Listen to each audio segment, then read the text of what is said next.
mental health and well-being. Mental health and well-being.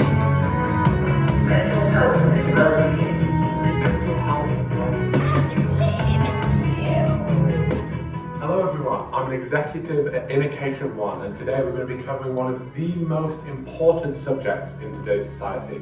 If you've got a business, go to university or do anything, you have to deal with it. Mental health and well-being. We're going to hear from influential heads of organisations and those who really know what they're doing to get a glimpse of how they keep the world spinning. Without further ado, let's hear from the head of Morgellons Group.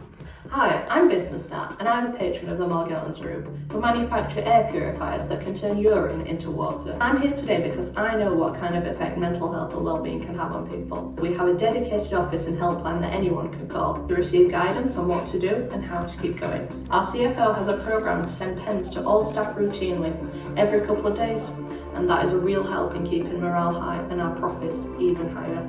Our office also every few hours has a pen gift event. So all the employees buy pens for each other.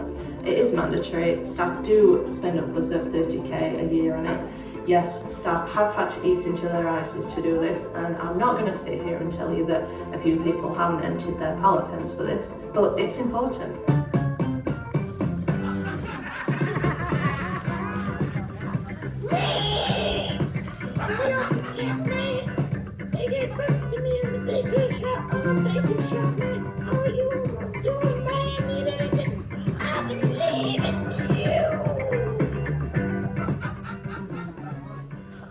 The first 20 years Morgellons was in operation, we had ambulance on site at all times. We had several attempted murders, we had our first person call in sick, all because everyone was so sad. But now we give the pens, we've got nothing.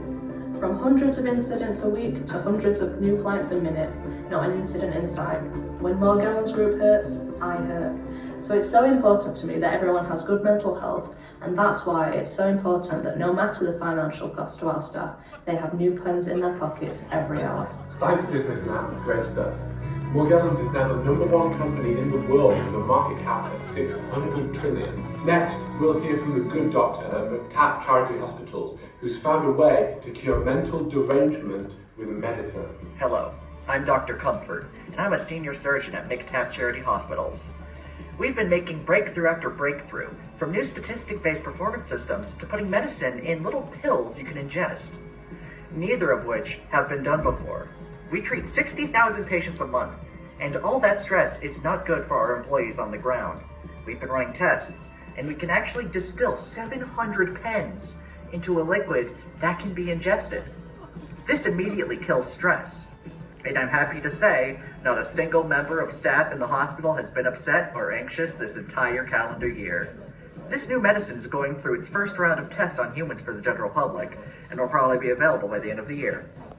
We also have a booth available 24/7 to staff and patients where they can look at a picture of McTapp for up to an hour. We are a healthy and happy hospital.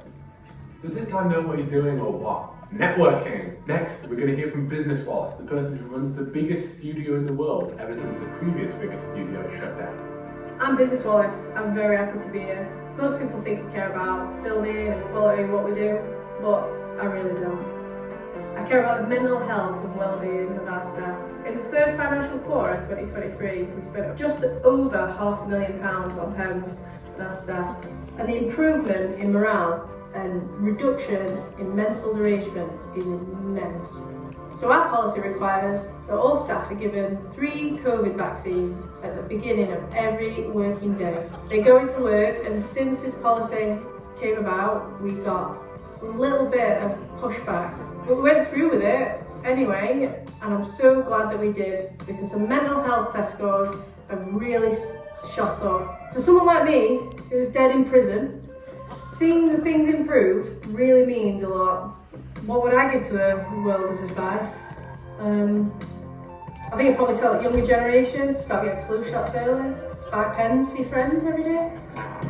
Well, we've had ups and downs, but I think if you've got this far, you are ready to treat mental health in a hospital. I've got to go back to my extremely rich office now, but the next time I see you, I hope to see you with a pen in your hand, changing the world. Okay.